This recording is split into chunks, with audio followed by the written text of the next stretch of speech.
Pranams, Nityanandam. Life is beautiful and is beautifully unfolding right now in Kanagad. We are going through our small retreat, and yesterday I was asked some questions. So, by seekers, asking about what is the greatest obstacle on the path. I said there are countless. They said no. When you're proceeding and you're reaching and you're growing and you're evolving, what are those aspects? What are those obstacles that stop us from completely liberating and knowing the self? I said it's but obvious, the ego.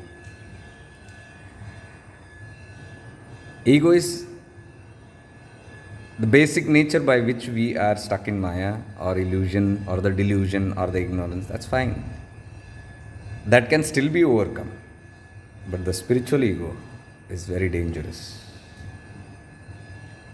That is why the path of Guru, Shishya and all, if you see this, it comes from that, because this is so subtle, the ego is so subtle, that it cannot be found by the self. It can be found by someone else.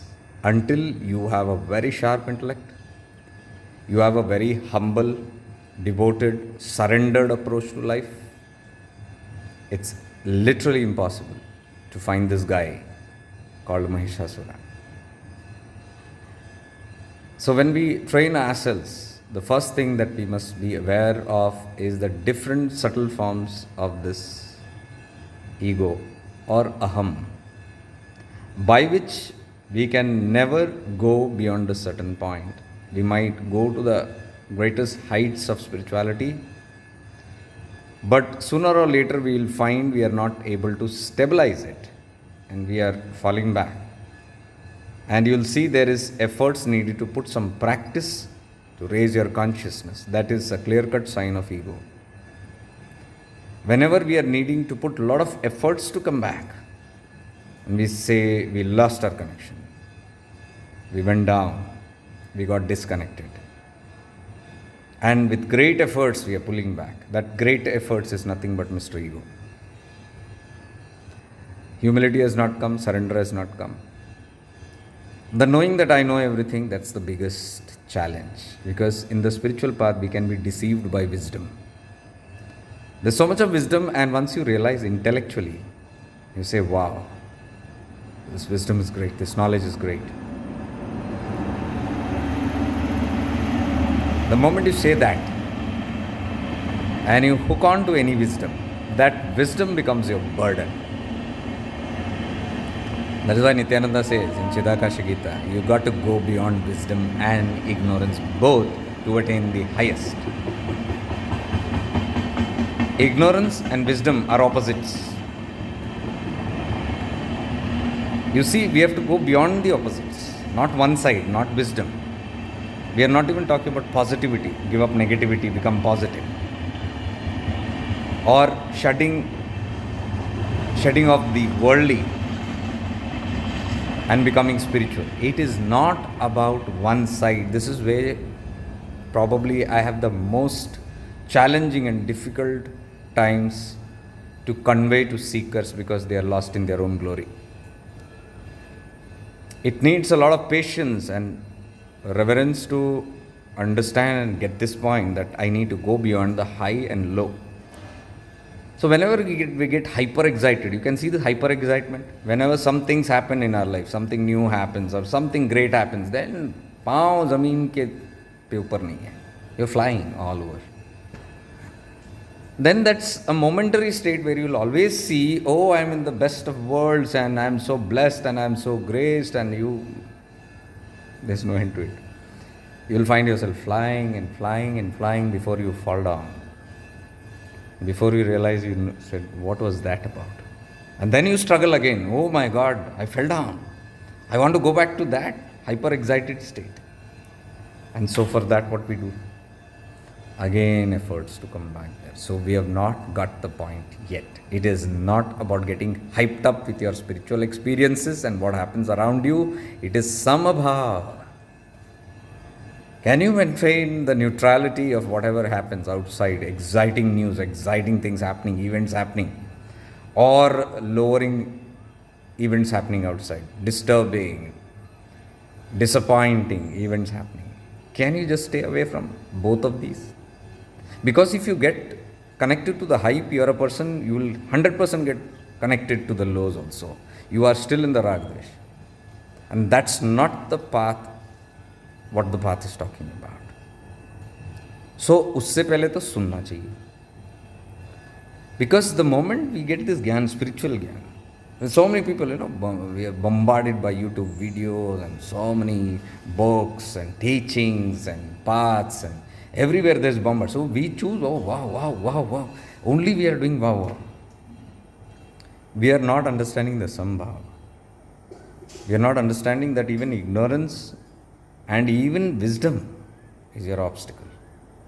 Being affected by none is humility. So that humility doesn't mean putting yourself down and acting like an introvert and acting silent and showing that you're withdrawn. No, that's acting. The indifference to both these aspects, plus and minus, when one stays cheerfully, simple, neutral, to the highs and lows, without flying or without going down into the ground, that is a great achievement. And to come to there, you need humility to listen. You need humility to be a student first. So I explained that this is the biggest obstacle. Because I've seen on this path, it's been close to 26 years now. And in the past 8-10 years at least, I've seen so much. And even in the teaching field, when I entered full-fledged into it, I can see the challenges of a teacher is the incapability of the student to listen. Because once you feel you have touched a certain zone and you think you know, then you don't want to listen. The listening is to see these small petty things which we ignore, and these petty things becomes big challenges later. I have seen so many who come to such subtle levels that they start getting experiences and they are lost in there and they say, wow, wow, it's so peaceful, so wonderful. And they say now, it's the feeling of, completely detached, the world looks illusory. I say, beware. I say, watch out. Because whenever you project that kind of a feeling, it is a sensation that you have reached somewhere. From inside you feel that you have reached some destination, some point, some maturity, some ripeness, some advanced state. I say beware. If you can not relate to where you have reached and just be simple like a child, just like when you began. How was life when you began? Life or spiritual journey when you began? Can you take back to that state where you did not know anything before entering spirituality? Look out how humble your mind was. When you didn't have any experience, no guru, no path, nothing. Can you go to that state of neutrality or zeroness that I know nothing? Because when we know something, the mind will not allow you to rest. Mind loves give you justification. Mind loves give you experiences.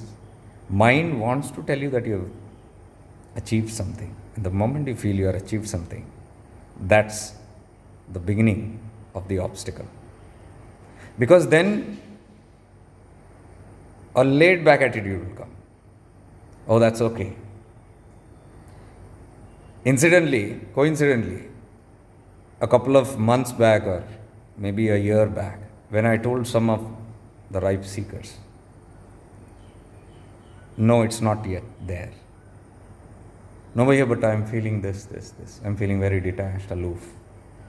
Now I don't think I don't need to engage in this or that. It's a feeling of bliss. I said, beware. Feeling of bliss. What is bliss?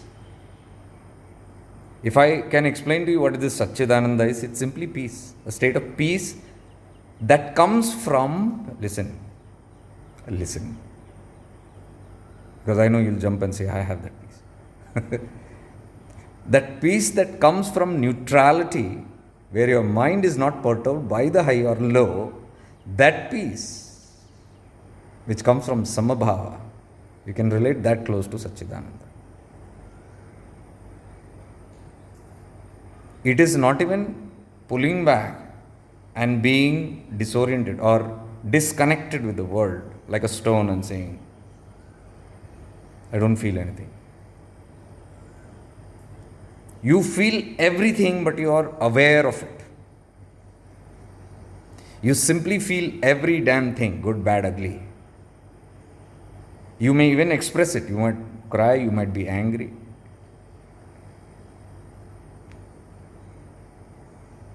But you are fully aware of it internally, what your body and mind is doing.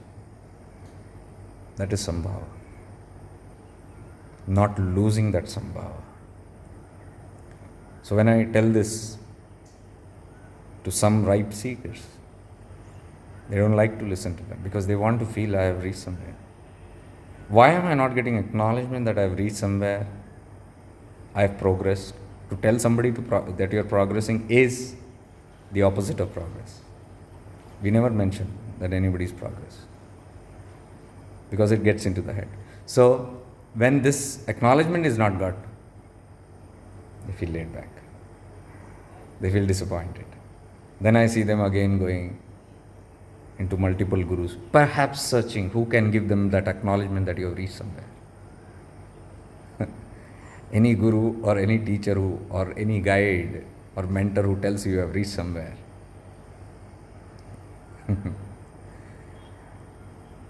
So yesterday we were discussing, just casual talk. What is the biggest obstacle? Obstacles are many, but this one which is very subtle. Only by grace. Can you know and can you listen to your inner mind or to somebody's mind who knows better than your mind? If your mind knows better than your mind, which can be delusion, properly if it knows, then it doesn't need anything. Then you rectify on your own, you don't fall. You don't wait for fall, rather, so that you have to struggle again. So if you fall, if you're struggling, if you're not getting stability, then the art is the art of listening. Before jumping, reacting, defending, justifying, how can you talk to someone who's busy defending and justifying? You shut up then. You can't say anything. Means that state has not come of listening to the guidance from the universe. I'm not saying listening to one person. Inner ears, inner mind is not yet open to receiving. It's simply protecting, defending its own patterns, conditions, beliefs, because it's comfort. I'm telling you, this comfort is a damn big problem. Comfortable in our own zones, on our ideas, ideologies, physical settings, spiritual settings, very comfortable. Very, very deeply comfortable. So if anything shakes that, immediately we jump into defense, war. And who wants to wage a war? A teacher will never want to wage a war with the student. A teacher will open the mouth only where the student's ears are listening, not in argument or defend mode or debating mode. Logic doesn't work here. Neither does blind belief, because if the teacher tells you something to believe me, I'm telling no. Teacher is poking you to investigate in a certain point. And for that investigation, you must be ready to first listen. What are you going to investigate on? But if you defend and protect your stuff, the teacher will go his way. Nityanandam. I'm going my way now. I'm going again with the team to have fun. Spirituality is fun. But not getting excited, hyper excited with that fun. Everything is funny, everything is beautiful, but Sambhava. Inner stillness, outer movement is what I teach. Mind is moving, body is moving, but are you the awareness still? If you have not caught it, there is a lot to learn. Perhaps in the sessions, or perhaps in the retreats, or perhaps if you are ready to listen, you can. This is Bhagavan Nityananda. See you soon. I'm not able to make any sessions right now because I'm focused on this. I just want to stay focused on this. But once I'm back, probably in another 2 or 3 days, or let me see how, I'll update you. Then we'll have continue our sessions. Some more deeper events I want to keep, and then follow up with all of you guys. Most of you are dedicated in that and regularly doing. I'm very happy. You'll see the results for yourself, of course, with the grace of our Guru Mandala. Much divine love and light from Kanyanad. Stay blessed.